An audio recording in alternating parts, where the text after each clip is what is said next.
lo interesante es que no mucha gente le gusta la historia de la iglesia. De hecho, muchos estudiantes dentro de la prepa, la universidad, realmente no les gusta ni la historia de los Estados Unidos, ni la historia del mundo, civilizaciones del mundo. O sea, no les interesa, es aburrido, es largo. Y en sí puede sonar como que son nomás puras verdades. Oh, eso ocurrió en este año, esto ocurrió el próximo año. Entonces, la cosa que yo quiero que examinen es ¿por qué estudiar la historia de la iglesia? O sea, ¿por qué es necesario estudiar la historia de la iglesia? Una hermana que estábamos registrando para la clase me dice, qué bueno, yo siempre he querido conocer la historia de Vida Abundante. I'm like, no es la historia de nuestra iglesia, es la historia de la iglesia. Y la hermana me dijo, es muy largo, ¿no? I'm like, yeah. She's like, ok, mejor no. Pero es importante. Why is it important? Y la razón por cual tal vez, no sé por qué escogieron la clase ustedes, o qué les interesó, o qué les capturó la atención, pero es bueno entender de lo que Dios ha hecho a través de la historia y poder nosotros identificar nuestro punto de partida. ¿Dónde inició la iglesia? ¿Cuándo inició la iglesia? Y eso es interesante porque en la historia de la iglesia tenemos dos perspectivas, ¿no? La gente judía, what do we do with the Jewish people? Con la gente judía. ¿Y qué hacemos con la iglesia y los gentiles en el primer siglo que vamos a estar examinando hoy? ¿Y qué no son los mismos? Entonces, aún en la historia de la iglesia tenemos que llegar a un acuerdo, a un teológico de cómo identificar al pueblo de Israel y cómo identificar la iglesia. ¿Son los mismos o son diferentes? ¿O ya los gentiles han reemplazado la iglesia? ¿O qué está sucediendo en los tiempos de Jesús? Son preguntas que tenemos que conocer, entender y llegar a nuestras propias conclusiones. O sea, yo no les voy a decir las respuestas de todo, pero es bueno entender en su conocimiento bíblico de por qué a seguir y aprender acerca de la historia de la iglesia. Primero quiero leerles, es muy importante, Lucas. No, vamos a empezar en Juan. Nomás les voy a leer breves versículos, más para que picarle las curiosidades.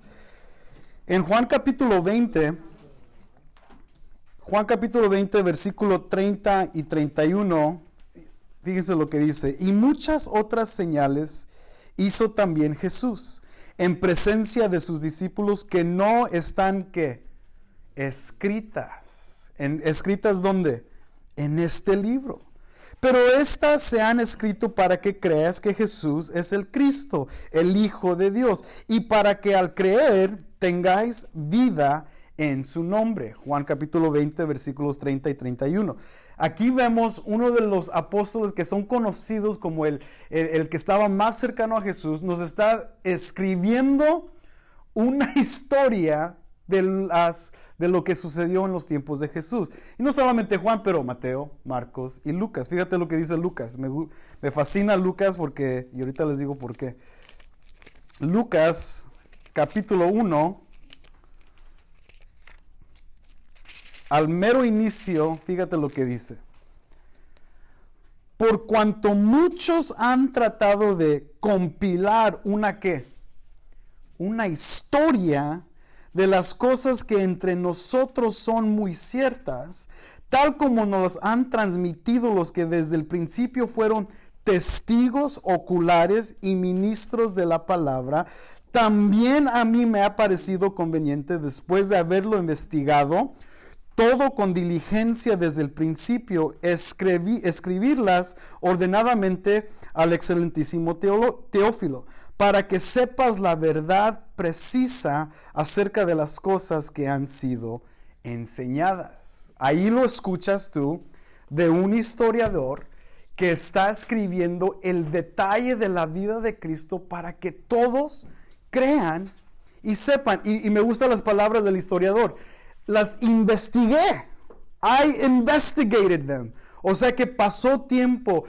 Con lo que les enseñan a los historiadores es ver las fuentes. ¿Quién dijo? ¿Por qué lo dijo? ¿Y dónde está escrito? We gotta go back to the sources. Regresar a las fuentes originales. Porque si alguien dijo que eso sucedió, tenemos que encontrar dónde fue ¿Quiénes fueron los primeros testigos para examinar eso? Entonces lo que vemos en la Biblia es que los mismos apóstoles y aún personas como Lucas, que eran discípulos de Pablo y de Pedro, escriben la historia de Cristo. La razón por cual tenemos la Biblia es porque tenemos historiadores. Esto es muy importante para que empieces a entender el contexto del estudio de la iglesia.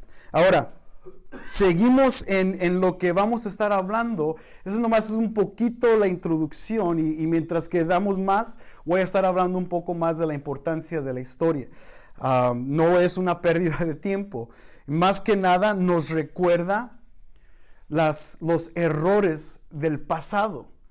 Y entendemos que esos errores, si no somos cuidadosos, los podemos identificar en el tiempo presente y aún podemos cometer esos mismos errores. Entonces, parte de estudiar la historia de la iglesia es defendernos de los errores pasados. Y cuando lleguemos al segundo siglo, al tercer siglo y al cuarto siglo, se van a dar cuenta la magnitud de cómo los errores empezaron a entrar a la iglesia y cómo muchos de esos mismos errores de la iglesia todavía están en el siglo XXI. Eso va a ser muy importante de entender. Entonces, a iniciar esto, vamos a empezar con la iglesia del primer siglo, como una observación general de lo que vamos a estar estudiando. Y estamos viendo los primeros casi 100 años de la iglesia. Y muchas cosas operan en los 100 años de la iglesia que son buenísimas, pero vamos a hacer de una distancia larga, ¿ok? El inicio de la iglesia. Lo que quiero que entiendan y lo que quiero que vean es quién fue, por ejemplo, tal vez algunos lo sepan, no lo tienen que responder, pero nomás para hacerlos pensar. ¿Quién fue el emperador durante el tiempo de Jesús? Nomás piénsenlo. Think about it.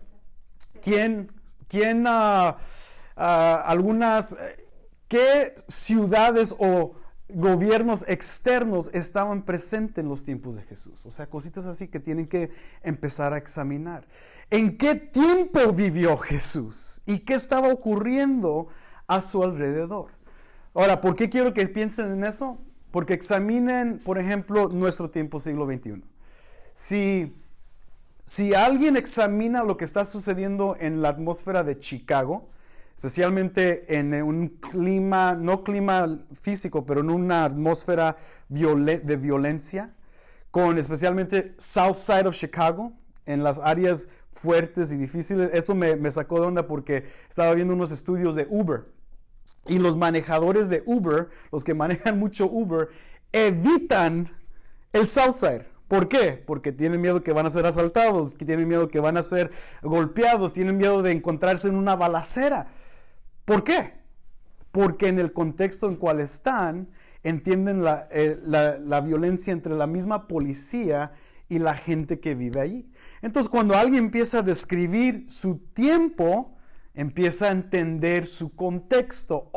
Por eso los manejadores de Uber no querían ir al Southside. Imagínate, a 100 años después, cuando un historiador escriba del movimiento de Uber, y todos nosotros conocemos Uber porque todo el mundo es un Uber driver, ¿no?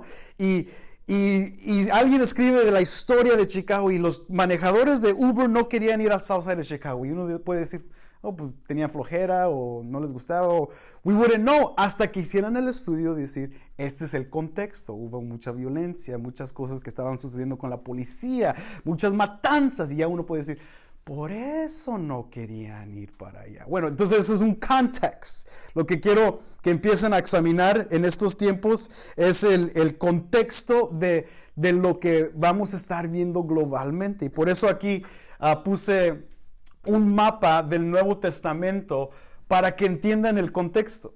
Tal vez no los han visto, pero me gusta el libro porque el libro tiene muchos buenos mapas y ahorita les voy a dar unas páginas para que lo puedan ver personalmente ahí en su libro. Pero este mapa nos describe todo el mundo del Nuevo Testamento. Nomás para ubicarnos un poquito, ¿ok? España y Francia están más para acá. México está acá, ¿ok? No está ni alrededor de aquí. Esto es el mundo de Europa y el Medio Oeste, ¿no? Israel está en esta línea. Y por aquí viajó Pablo, y ahorita vamos a ver los viajes de Pablo y todo eso. Pero este es el mundo del Nuevo Testamento, ¿no? Asia Menor, las iglesias del Apocalipsis, aquí están. Y Juan está por aquí escribiendo a estas iglesias. Entonces, este es el contexto donde estamos, Italia. Pero generalmente, contexto geográfico. So, es una área importante, the geography. ¿Dónde estamos y dónde están ubicados? ¿Por qué el evangelio no se expandió más acá en Rusia? ¿O por qué no se expandió acá en la África abajo? ¿O por qué no se expandió en México? Empezó en este lugarcito. Entonces, this is the Mediterranean world, el mar Mediterráneo. Este es el mundo del mar Mediterráneo y es donde todo empieza a ocurrir dentro del Nuevo Testamento. So, muy importante que entiendan lo que es contexto. So, esta palabra de contexto, quiero que no es necesario memorizárselas, pero siempre entender en qué contexto estamos. Como pastores hemos sido entrenados a quedarnos dentro del contexto bíblico, de no inventarnos historias de la Biblia, quedarnos con el contexto. Y dentro de la historia de la iglesia tenemos que entender lo que es el contexto. Entonces, ¿de qué me quiero dar a entender aquí? Bueno,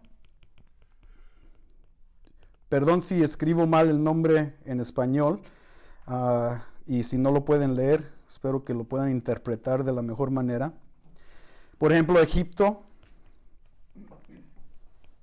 Asiria, bueno, ahí le voy a poner Babilonia, Persa. ¿Por qué pongo estos? Porque todos estos gobernaron a Israel. El contexto de Israel en el tiempo de Jesús es un contexto donde el pueblo de Dios siempre estaba bajo ataque. Y en el tiempo de Jesús, un poquito antes, los griegos, y luego en el tiempo de Jesús, romanos.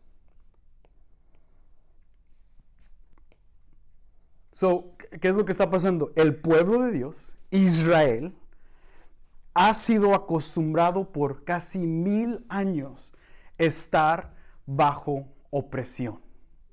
Siempre casi esclavos, siempre menospreciados.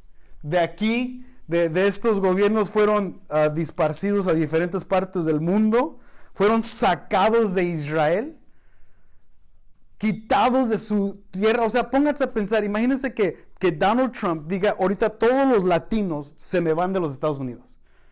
Que puede ser muy probable, pero imagínense en ese momento, what would we do? Tendríamos que irnos a Canadá o de regresarnos a Centroamérica o a México o a Europa. O sea, es literalmente estos imperios quitaron dentro de Israel, donde vimos anteriormente, dentro de este lugar, tenían que salir. So, el contexto es muy importante porque ya vemos la opresión, ya vemos lo que está pasando, los ataques, y entendemos que estas cosas toman parte dentro de un tiempo específico que es el tiempo de la iglesia del Nuevo Testamento. Ahora, algo muy importante pasa aquí en el año 336 a 323. Cuando escribo AC es antes de Cristo. Cuando me notan escribir DC, después de Cristo. Entonces, nosotros estamos en los tiempos después de Cristo, 100 años, 200, 300, etcétera, etcétera. Pero esto, todavía ni nos hemos metido al Nuevo Testamento. Estos años son importantes porque alguien como Alejandro el Grande, Alexander the Great, existe durante este tiempo y empieza a gobernar muchas partes desde el este. Si vieron, no tengo el mapa aquí, pero todo del India, casi por la China acá. Alexander the Great gobernó todo eso y se extendió su reino casi toda esta parte. Él no solamente gobernó esa tierra, pero trajo su influencia, trajo su cultura. Hizo una civilización en diferentes partes. De hecho, aquí, Alejandría, esa fue su capital de Alejandro el Grande en esta parte del mundo. Entonces, fue nombrada en base a su cultura. Esto es muy importante para empezar a entender la cultura que se empieza a establecer. The culture, el lenguaje. ¿Qué lenguaje hablaban los macedonios y los griegos? El griego. Y ese lenguaje durante este tiempo es muy importante porque empiezan los judíos que están disparcidos en todas partes del mundo, empiezan a ser influidos por la cultura griega, de los macedonios. Entonces, esto, al verlo y desarrollar, vemos lo que pasa, que después de Alejandro, él es quitado y el imperio de Grecia cae, o de Macedonia, cae y siguen los romanos. Los romanos entran en el año 63.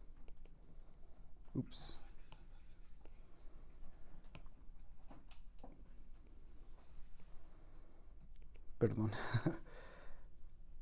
Antes de Cristo, y establecen su gobierno hasta el 37 antes de Cristo. Y ahorita eso va a ser importante porque vamos a ver la primera mención de este gobernante en el Nuevo Testamento. Los romanos empiezan a gobernar. Por eso este mapa es importante, porque ya estamos viendo que el imperio romano va a ser casi todo eso. Y ahorita les voy a enseñar el mapa. Y el mapa, si tienen sus libros, vayan a la página 20 de su libro.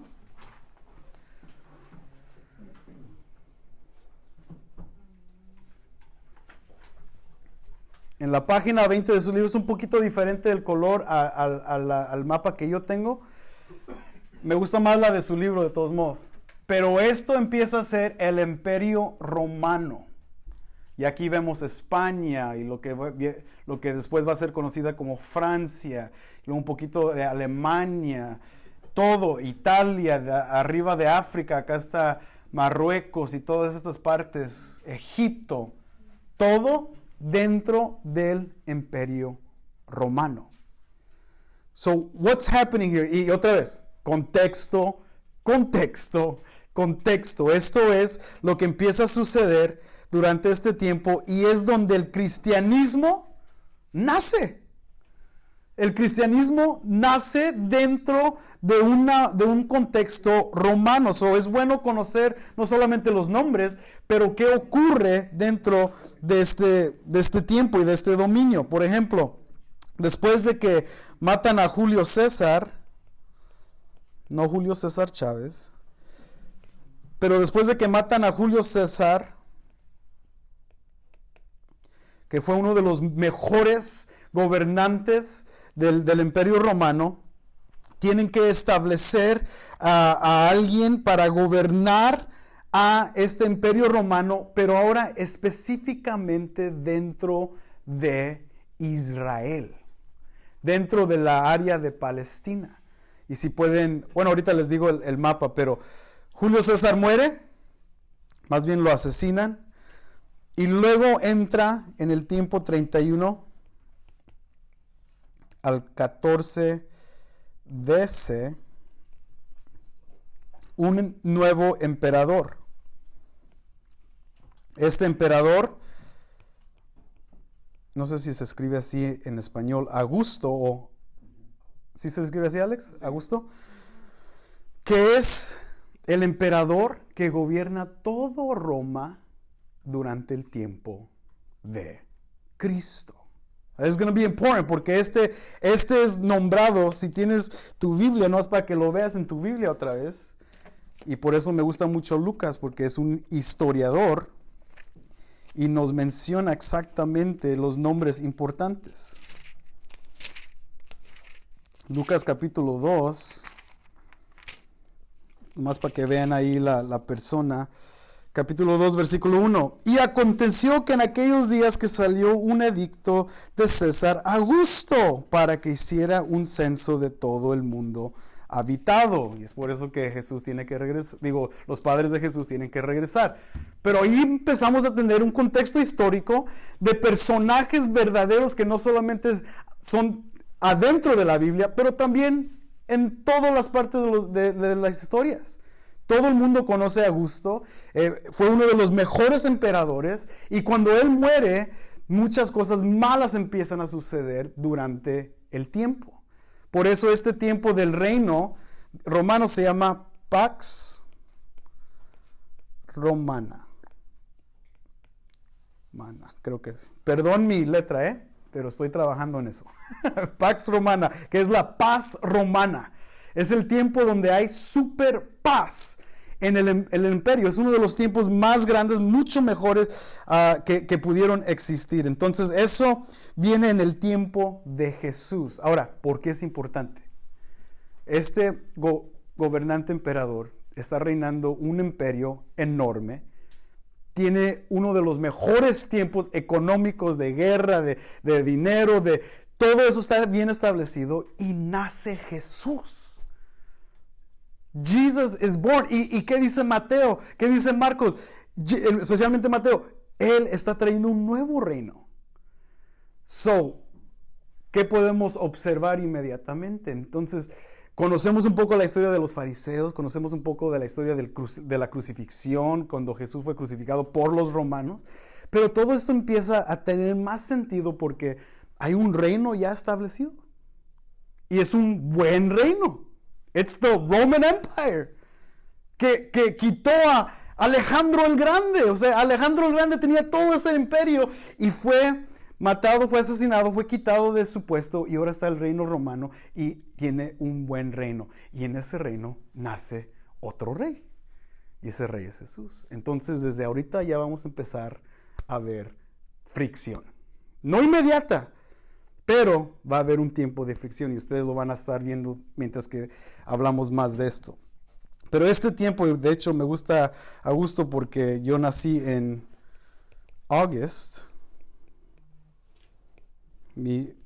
agosto. Lo escribí. Mi mes de nacimiento es agosto y tú también naciste en agosto, ¿verdad? Entonces el mes agosto está nombrado en base al emperador. Es nomás un interesting fact.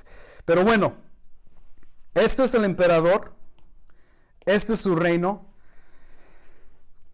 Roma realmente no intervenía mucho con Israel, y ahorita vamos a ver por qué, pero sí tenía que sujetar a varios de los judíos. Ahora, eso es lo que quiero que empiecen a ver. ¿Qué conocemos de Israel? ¿Okay? So vamos a hablar de Israel un poco. ¿Qué conocemos de la gente de Israel? ¿Alguien me puede decir algo distinto de Israel? Idioma, que eran esclavos, ¿no? Idioma. ¿Qué más? Religión. ¿Qué más? Cultura. ¿Qué más? Algo de Israel distinto. Que de acuerdo a sus profecías estaban esperando el Mesías. Anticipación mesiánica.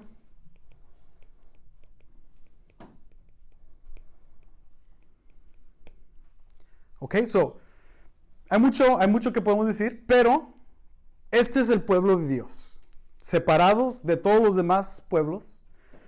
Y lo que vemos en estas dos cosas es muy importante, porque el idioma también se convierte en, ahorita lo vamos a describir,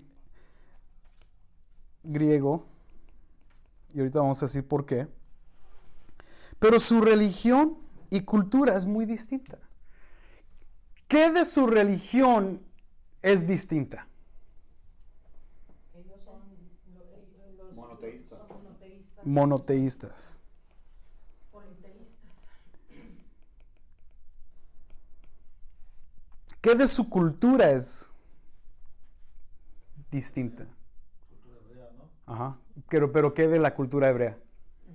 La comida, la ropa, la comida, la dieta.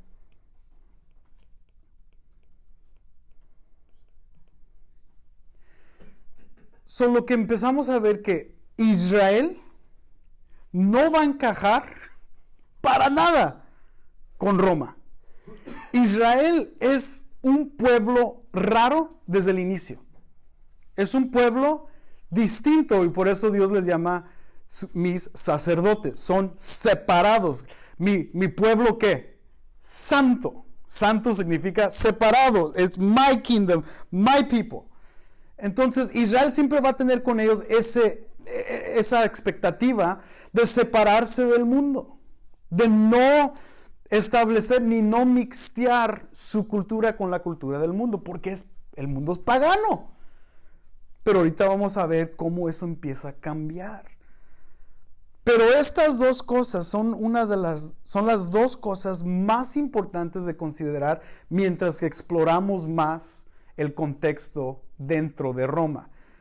Su religión y su cultura, o sea, su dieta es rara. No pueden comer puerco, no pueden comer muchas cosas impuras que el mundo pagano comía todos los días. Sus ceremonias cada día de lavamiento de esto, lavamiento de acá, muchas cosas que fueron agregadas a la ley que tenían que cumplir.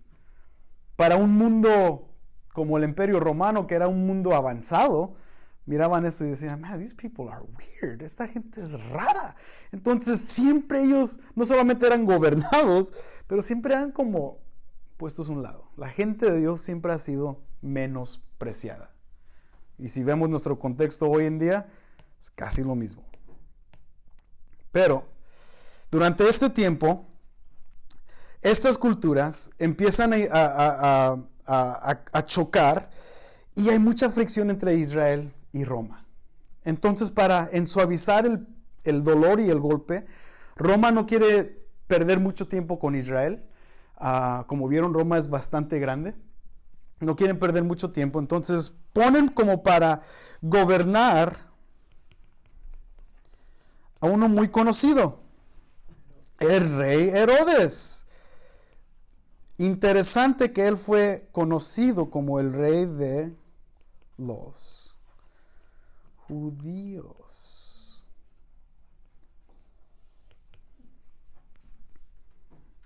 El rey Herodes, rey de los judíos, reina él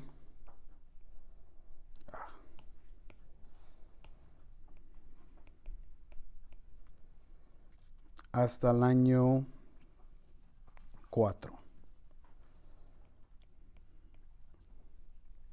Él es un gobernante, representante de Roma dentro de Israel, dentro del pueblo de Israel y el pueblo de la tierra de Palestina, donde se encuentra Jesús y todos los discípulos durante ese tiempo.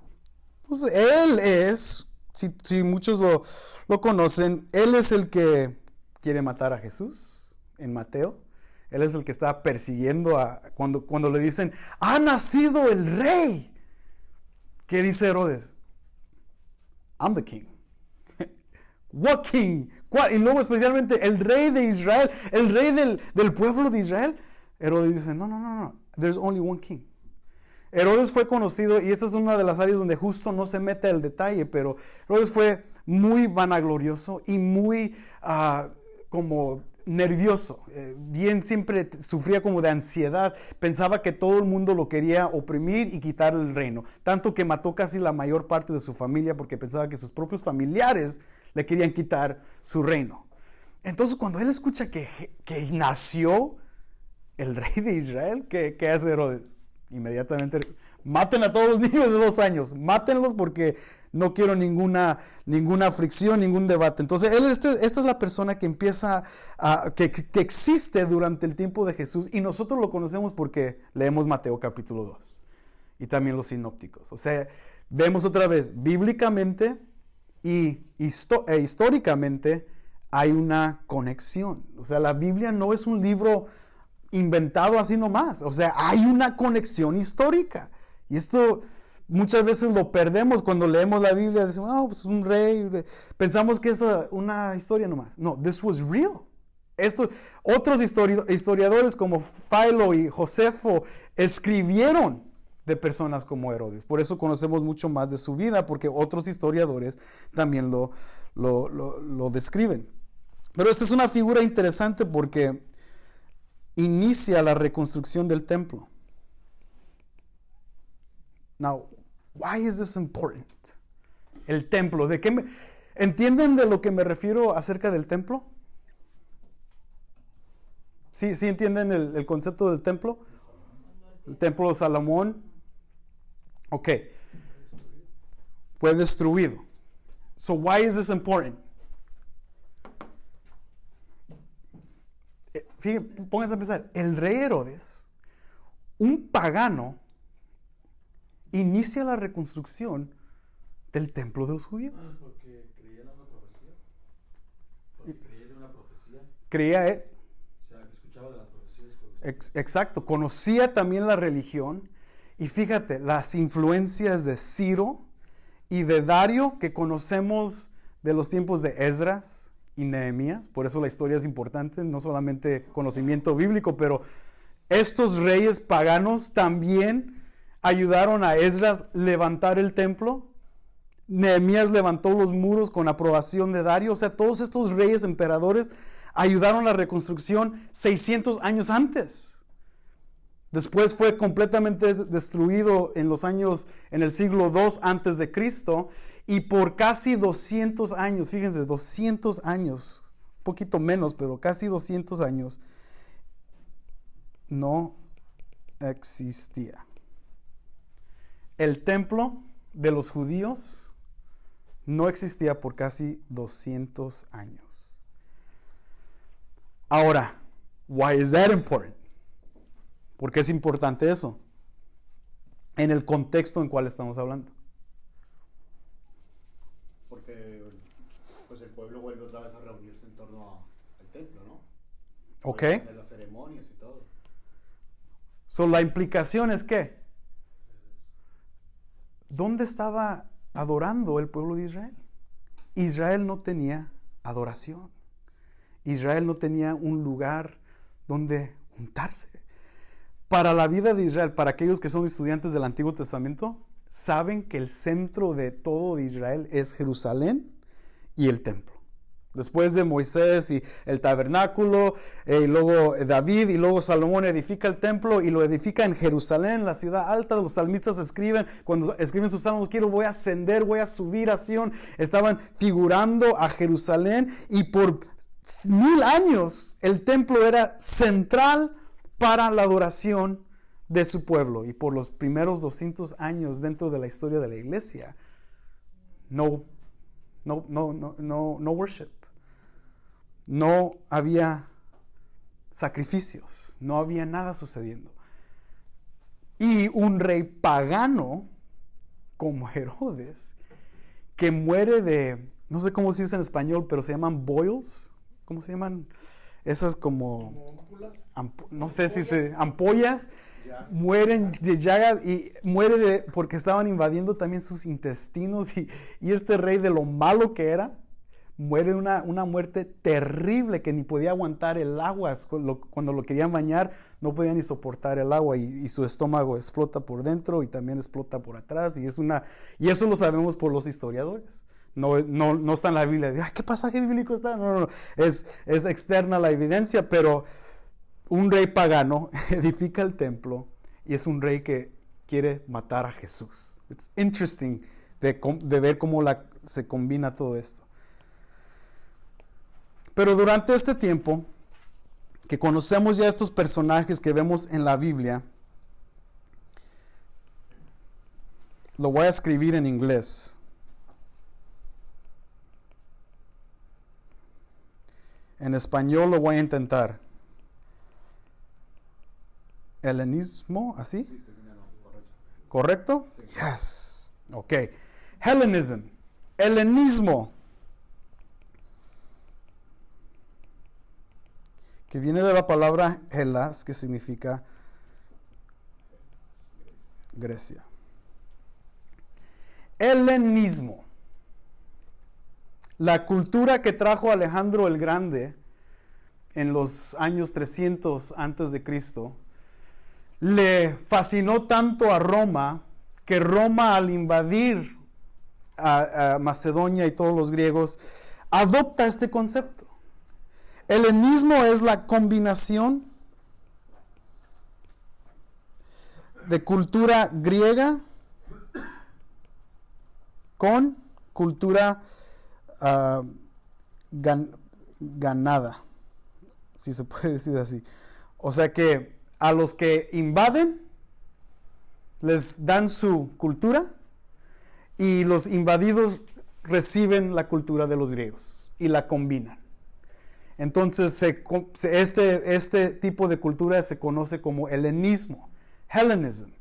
Puede ser con romanos, puede ser con griegos, con los judíos, y esto empieza a suceder dentro del pueblo judío. Recuerden, ya no hay templo, ya no hay adoración, no hay una ferviente búsqueda de Dios. De hecho, durante los tiempos del rey de Alejandro el Grande, estamos hablando de un tiempo intertestamental. ¿Qué conocemos de esos 400 años en la Biblia? Nothing. La Biblia no nos dice nada. Los historiadores, aparte, sabemos mucho de lo que sucede durante esos tiempos, pero esos tiempos relativamente no hay ningún profeta, no hay nadie levantando el pueblo de Dios. Lo que vemos es pura violencia, invasión y judíos tratando de sobrevivir con sus propias fuerzas. Por eso hay un libro apócrifo que usan los católicos que se llama Los Macabeos, porque está escrito en base de un líder que se llamaba Macabeo, que dirigió el pueblo para invadir a Roma, y Roma lo quitó completamente. Pero este tipo de helenismo ya se estaba combinando durante ese tiempo. Entonces los judíos y el pueblo judío en general durante el tiempo de Jesús, hay algunos estrictos y hay algunos otros que estaban ya mezclados con las culturas de helenismo, especialmente de Roma. Entonces eso va a ser muy importante mientras que seguimos explorando este tópico. Mantengan eso en mente para que vean el dilema que ocurre dentro de la misma iglesia. Todo esto es porque estamos hablando de contexto. So remember, no hemos ni iniciado la historia de la iglesia. Lo que quiero que sepan es cómo nació o en dónde nació tu iglesia. ¿Cómo puedo conocer a Alex mejor? Que él me cuente su historia, o que yo vaya con su mamá y papá y me digan, oye, cuéntame la formación de Alex. Pues ellos me van a decir la verdad, ¿verdad? Alex va a decir, no, pues yo era un niño excelente, yo hice esto. Pero cuando voy con sus papás, me van a decir su historia toda completa, exactamente como era. Entonces, por eso es el contexto que necesitamos aprender. Eso es lo que necesitamos ver.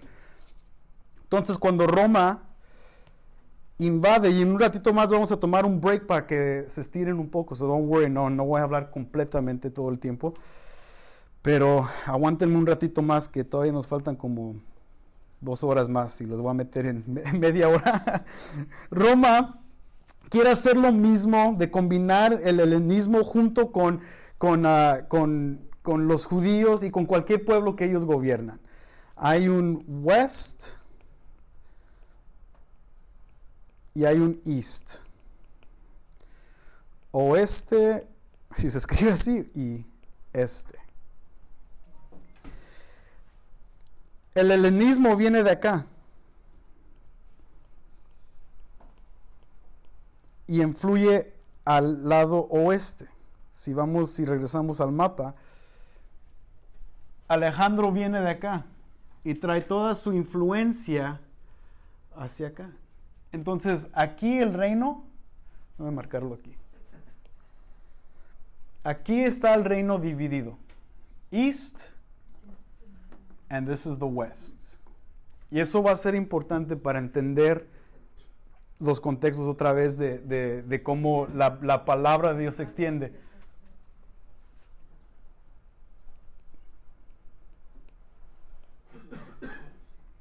Aquí se habla griego. La lengua franca de este lado es griego. La lengua franca de este lado es latín.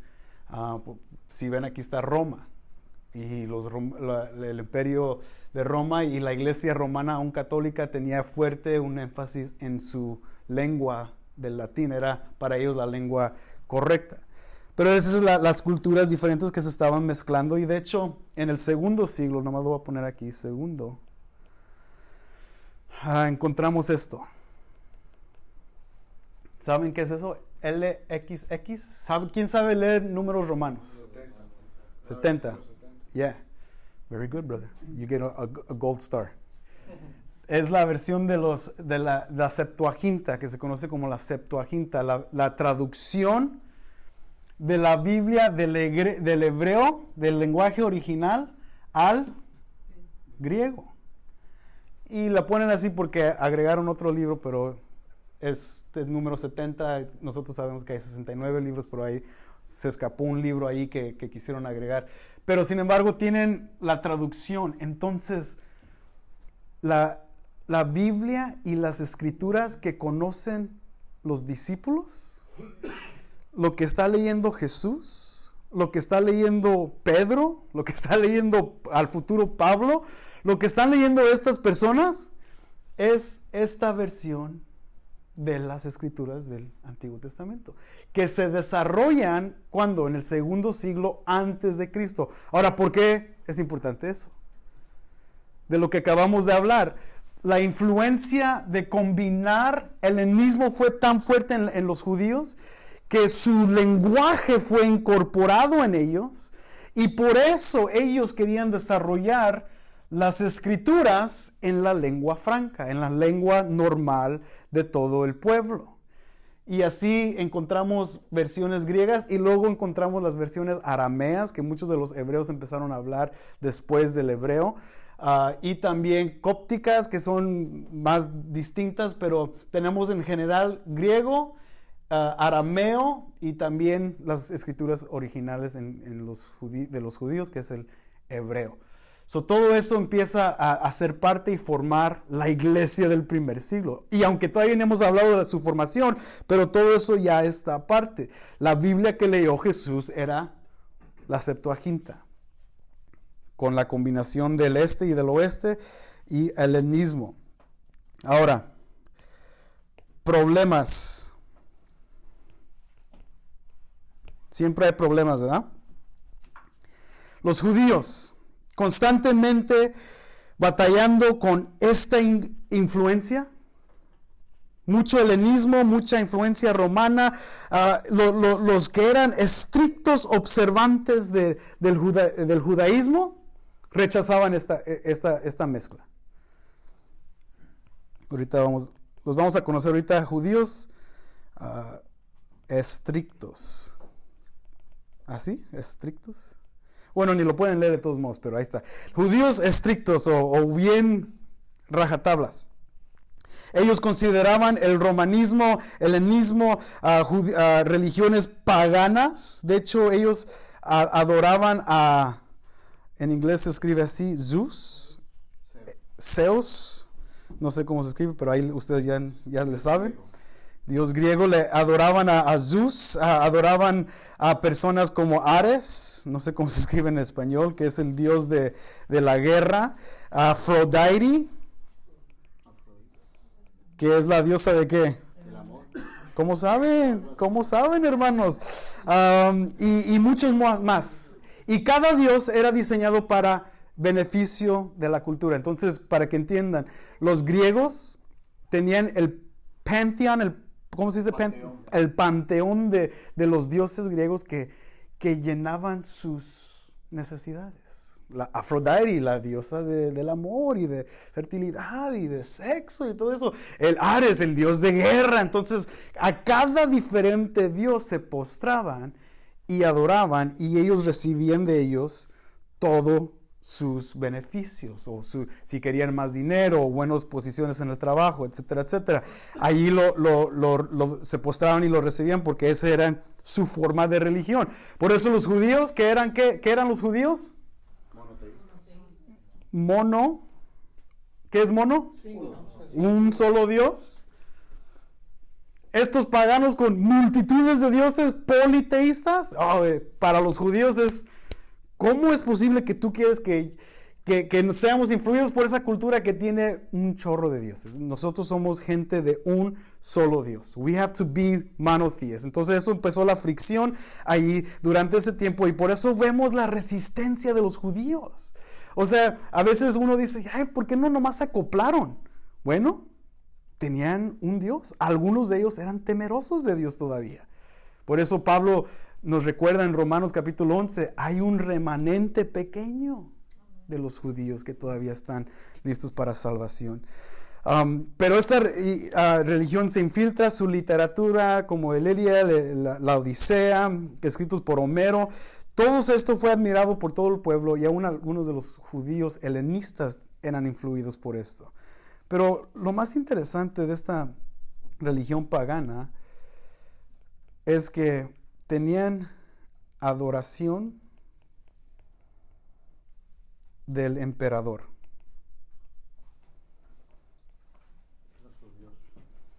El emperador era considerado en ese tiempo un Dios encarnado. Por eso se postraban, por eso le adoraban. It was emperor worship, era la adoración del emperador. Entonces, por ejemplo, Augusto y luego los siguientes, Nerón y los otros emperadores de Roma, en ese tiempo se consideraban dioses caminando en la tierra.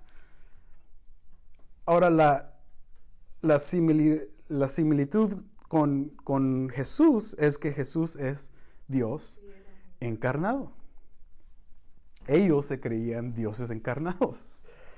Y la gente se postraba delante de ellos. Entonces cuando Israel o cuando los judíos no se querían postrar delante de sus dioses, pues traía fricción. Otra vez, la gente pensaba, no creen en nuestros dioses, no creen en nuestro emperador, esta gente son ateas. Es interesante que los judíos y luego los cristianos del primer siglo también fueron considerados ateos por el imperio romano porque no creían en sus dioses. Y ahorita vamos a llegar un poquito más a eso. Pero muchas de estas religiones del misterio que existían, mystery cults, misterio, que apelaban a lo físico. Eso existía mucho en esta parte del reino, on the east. The Eastern Mystery Cults. Es interesante porque esta influencia la vemos sobresalir hoy en día también. De cómo se manifestaba esto: cántico, danza, rituales de animales, o sea, sacrificios de animales, orgías. Todo esto era parte de las religiones del lado este, de Eastern Mystery Cults, que empezaron también a tener varias de las influencias dentro del mundo de los judíos. Y por eso Pablo llama la atención. Cuando leemos las cartas de Pablo, tiene todo esto en su contexto. La filosofía, no me voy a meter mucho en la filosofía, pero la filosofía también fue gran parte de la influencia de los griegos y de los romanos. Tenían a sus famosos Platón, Aristóteles, los epicureanos. Esto no lo voy a poner en el examen, pero voy a poner estos nombres: epicuriano. No creo que ni para nada se escribe así, pero ahí lo intenté. Y estoicos. Nomás voy a nombrar esos dos dentro de la filosofía de los romanos. ¿Por qué? Porque Hechos, capítulo 17, versículo 18, Lucas hace mención de los dos, para que vean que dentro de la formación de la iglesia tenían que debatir con epicureanos e estoicos. ¿Qué creían los epicureanos? En la sencillez de la vida sin preocupación, o sea, placer de la vida sin ninguna duda de lo que está a nuestro alrededor. Ellos no querían creer en ningún Dios porque creían que si creíamos en Dios, la gente iba a vivir preocupada toda su vida. ¿Qué va a decir Dios de mí? Ay, ¿qué me va a hacer Dios? Si hago esto, ¿qué voy a hacer? Entonces ellos decían, olvídense de Dios. Ustedes vivan la vida feliz y vivanla en paz. Los estoicos querían oprimir sus emociones. Por eso cuando una persona estoica, ¿cómo es? Es una persona que puede estar en un circo y puede estar ninguna expresión, ningún sentimiento. Los estoicos, su definición de la vida que tenía mucho éxito era una persona que sabía suprimir toda emoción y todo sentimiento. Entonces ellos estaban, y muchos de los gobernantes de Roma eran considerados estoicos. Y Pablo compite y debate contra estas personas. Sería interesante conocer qué más Pablo opinó de esto. Aquí, amigos, vamos a tomar 5 minutes para que se estiren y agarren a little bit fresh air, y luego en 5 minutos regresamos para finalizar el resto de esto. All right, everyone. Pues, thanks for hanging in there. ¿Sí están bien? ¿Están vivos todavía? Quería meter esa historia de la iglesia. Pero bueno, seguimos, amigos. Voy a correr en estos últimos minutos porque no puedo repetir este material la segunda semana. Pero si me quieren invitar a un café o una carne asada o lo que sea, yo les doy el resto.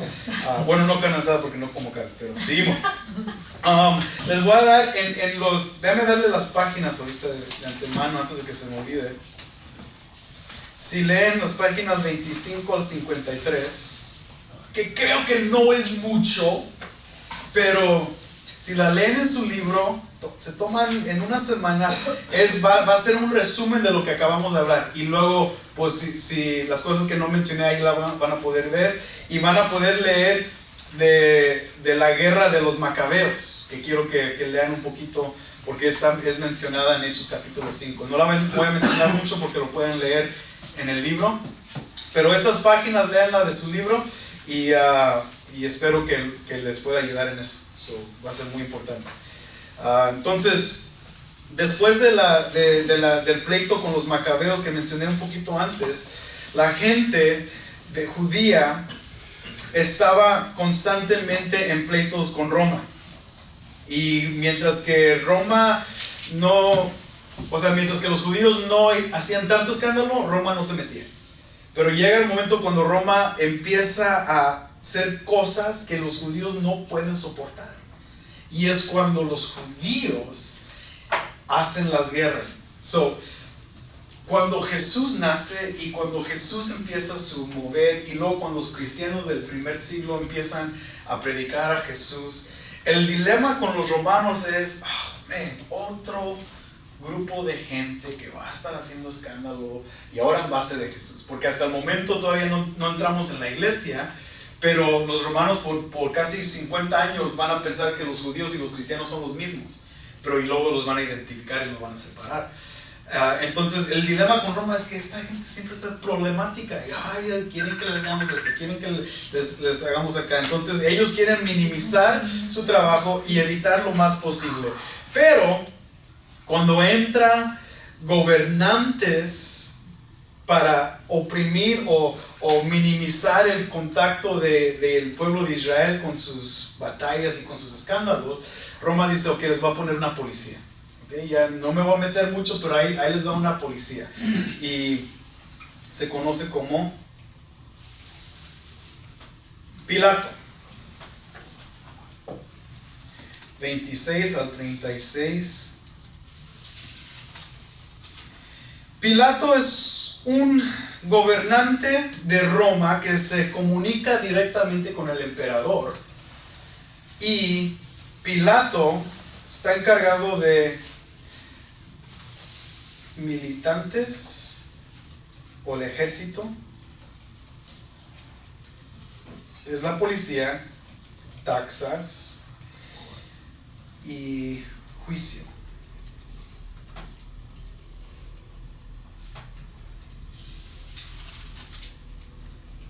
O sea, la penalidad de muerte. Por eso otra vez los judíos no podían matar a Cristo, porque ellos no gobernaban sobre el juicio. Los únicos que podían matar a Cristo eran los romanos, porque esa era parte de su trabajo. Eran la policía cargada de los impuestos o de tax, y administraban el juicio sobre el pueblo. Pero Pilato, es el que está gobernando ya, mientras que Jesús está activo en su ministerio. ¿Y qué pasa? Esto es lo que vemos, pero la religión judía empieza a detallarse, a tener diferentes moveres, y muchos de ustedes ya conocen esto, pero quiero que lo vean. El Sanedrín, ¿no? Ni lo quiero tratar de poner en español, pero lo voy a poner en inglés. Hedrin, Sanedrín. Ustedes lo han leído en la Biblia mucho. Este es lo que Pilato aprobó para los judíos. Él es la policía que se encarga, si tenemos que matar a un criminal, lo matamos, pero ustedes traten con sus broncas. O sea, ustedes lideren ahí como ustedes puedan. Nosotros no nos encargamos de las cosas pequeñas. Entonces el Sanedrín vino a ser el gobierno más importante de Israel, que consistía 70 miembros, muchos de ellos abogados y sacerdotes.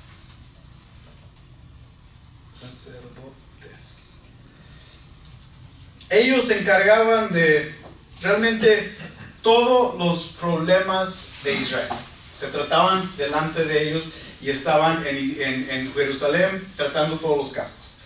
Eso se considera el Sanedrín. Cuando leen esto en Hechos, cuando Pablo está puesto delante del Sanedrín, ya saben por qué está ahí, porque es un problema de judíos, que los judíos se traten con él. Luego hay otro. También tenemos a los saduceos.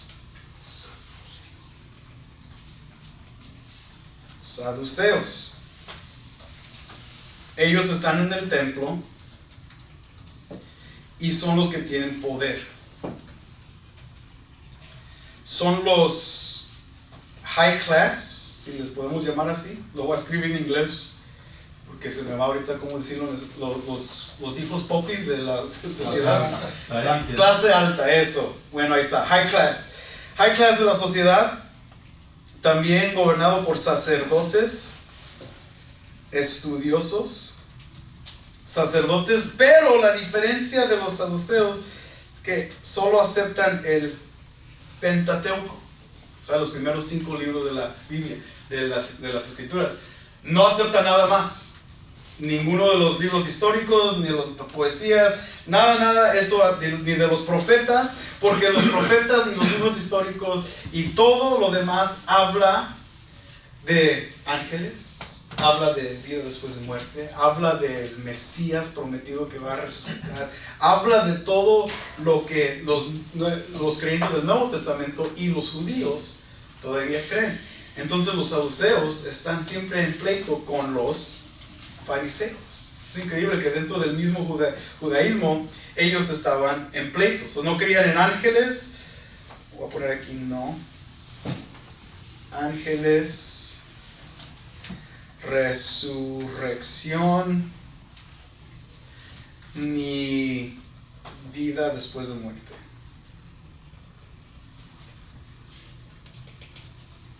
Lo rechazaban completamente.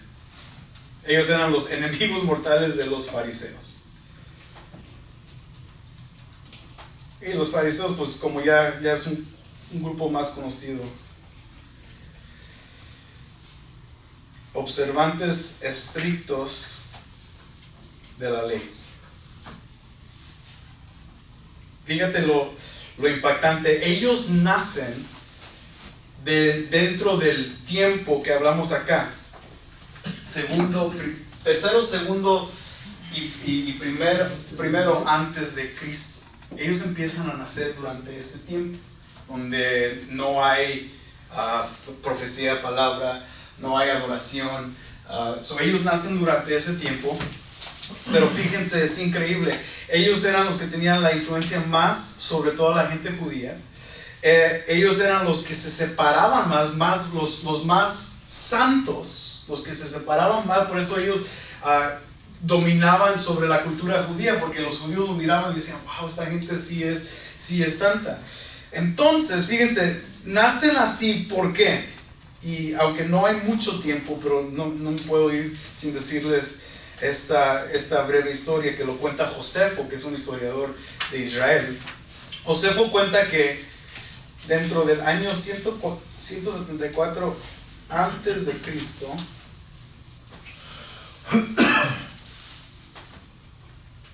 Cristo, la revolución con los macabeos inicia porque Antíoco el 4, uno de los gobernantes en Roma, fíjate lo que hace esto. Odiaba tanto a los judíos que establece dentro de los lugares más sagrados de los judíos como Jerusalén, él establece la adoración pagana. Fíjate lo que hace este Antíocas. Él construye un gimnasio en el monte del templo, donde está el templo. Es como que si nosotros aquí, pues, hay que poner un gimnasio en el auditorio y qué importa que venga la gente. Bueno, aunque hay iglesias que sí lo modifican, pero es como hay que jugar básquetbol mientras que están cantando la alabanza, ¿no? Y pone un gimnasio y luego, al convertir la ciudad en un polis, ¿han escuchado esta palabra antes? Polis. Metrópolis es una ciudad. Lo que él quiere empezar a hacer es que dentro de Jerusalén quiere imponer la civilización romana. Literalmente plantar una ciudad romana dentro de Jerusalén. Ahora tú y yo conocemos la ciudad de Jerusalén como una ciudad sagrada. Pero él quiere convertir eso, y en hacer eso pone a Zeus, altar, pone un altar a Zeus en medio del templo, no en medio, sino ahí donde está el templo, y establece adoración y sacrificios. Y lo que sacrifica, puerco. Ahora, ¿por qué sacrifica puercos? Porque los judíos, eso es el animal más, el más inmundo. Ese es un animal inmundo. Y ahora imagínate, en Jerusalén, en el lugar, en la ciudad de Dios, están sacrificando animales para Zeus. Están sacrificando a puercos o cerdos, o no sé cómo se diga correctamente. Pero imagínate lo que los judíos... No, hombre, si esto no te enfogona, si no te hace enojar. Bueno, dentro de este tiempo se levanta un héroe que viene y destruye el altar y le corre y se esconde. Pero de él vienen los fariseos, porque él fue considerado un hasidim, que significa el santo, los santos. Cuando él destruye el altar y corre, toda la historia se corre por todo Jerusalén y con toda la gente judía. Entonces, ¿qué sucedió ahí? Que fueron algunos de los inicios de la guerra de los macabeos. Lo que sucede es que se levantan más de 1000 judíos como diciendo, yeah bro, you did it, we're with you. Entonces, ¿qué pasa? Ellos empiezan a atacar esos lugares y se empiezan a hacer todos ellos considerados los hasidim, que significa los verdaderos santos, que de aquí derribamos los fariseos. Por eso, si tú has escuchado la frase Hasidic Jews, los judíos hasídicos, de ahí viene, son los más estrictos. Algunos de ustedes vamos a hacer el viaje a Israel y vamos a notar en el avión, mi papá siempre me contaba que los Hasidic Jews, que son los más estrictos guardantes de la ley, son los que todavía se amarran lo que Deuteronomio capítulo 6 dice, se ponen la cajita aquí en su mente, y hacen todo estrictamente como la ley lo declara, porque son Hasidic, son de Hasim, y en el tiempo de Jesús fueron conocidos como los fariseos. Y eso es ahí, por eso donde nace el movimiento fariseo, y por eso los fariseos no querían a Jesús, porque no era porque Jesús era mala onda, sino porque Jesús estaba diciendo una blasfemia en considerarse Dios. Entonces ellos tenían que rechazar eso. Entonces eso es un breve overview de lo que eran los fariseos y los últimos grupos de la religión judía, zealots, que se llaman en español celotes, pero se escribe con Z también. Celotes, con Z. Sí. Celotes, Como elotes. pero con la Z. Y escianos. Ellos son partes también de la religión. Bueno, lo voy a escribir en inglés y luego ustedes lo pueden meter en Google Translate.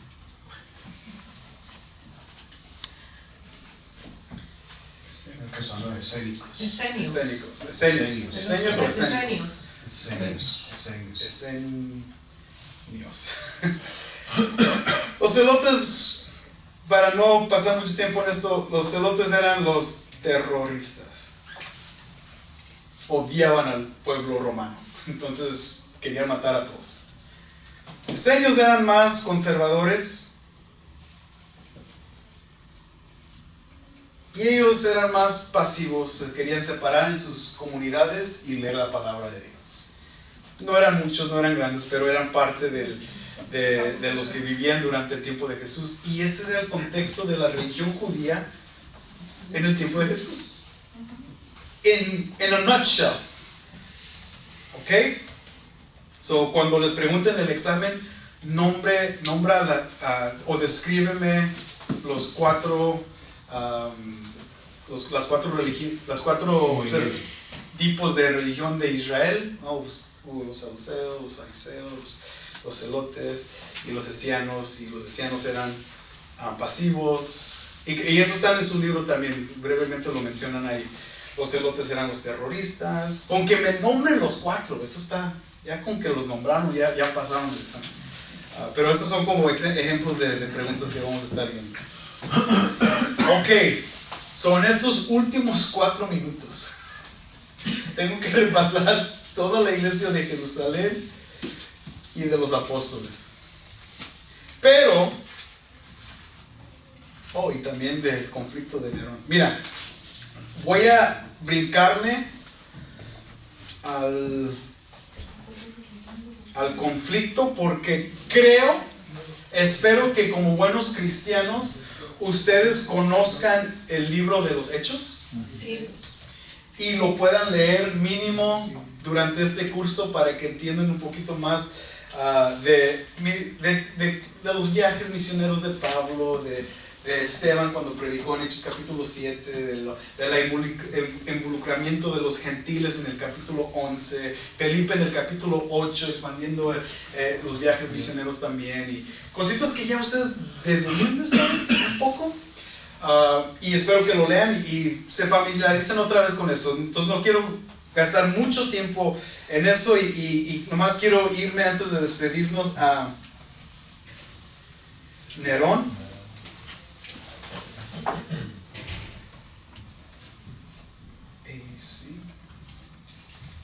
Porque Nerón era otro emperador romano,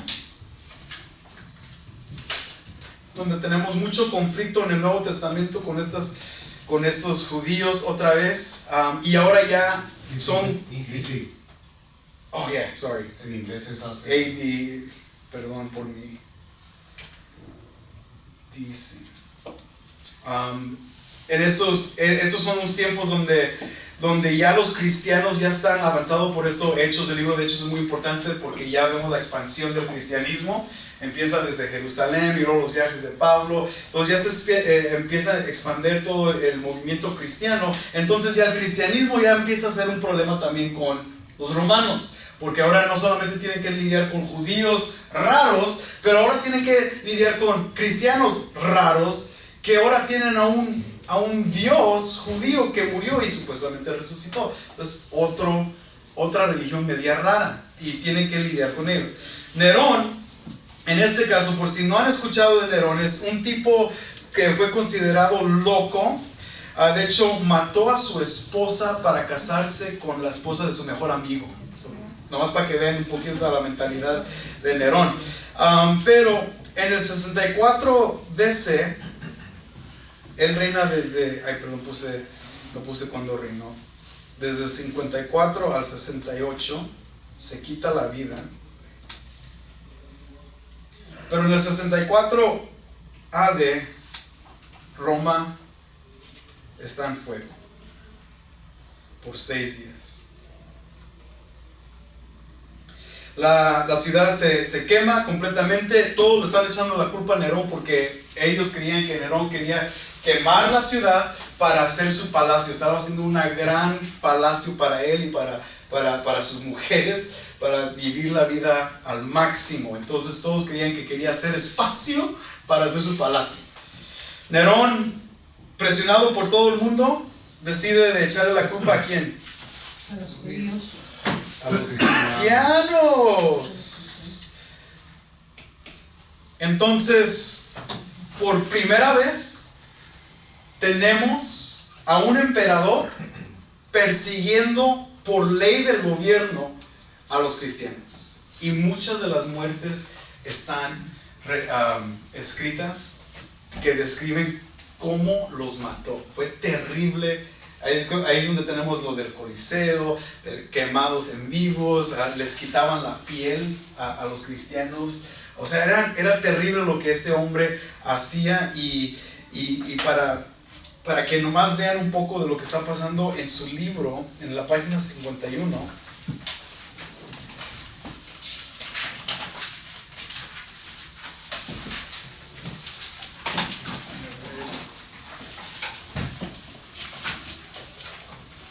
Perdón, no 51.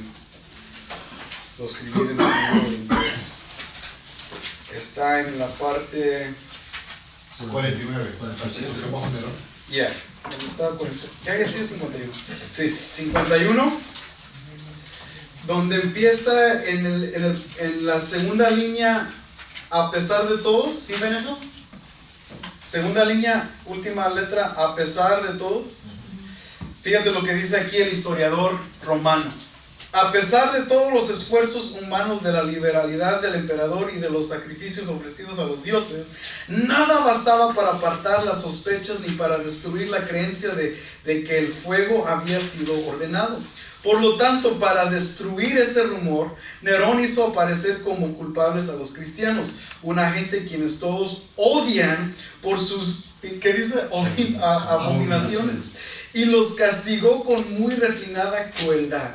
Cristo, de quien toman su nombre, fue ejecutado por Poncio Pilato durante el reinado de Tiberio.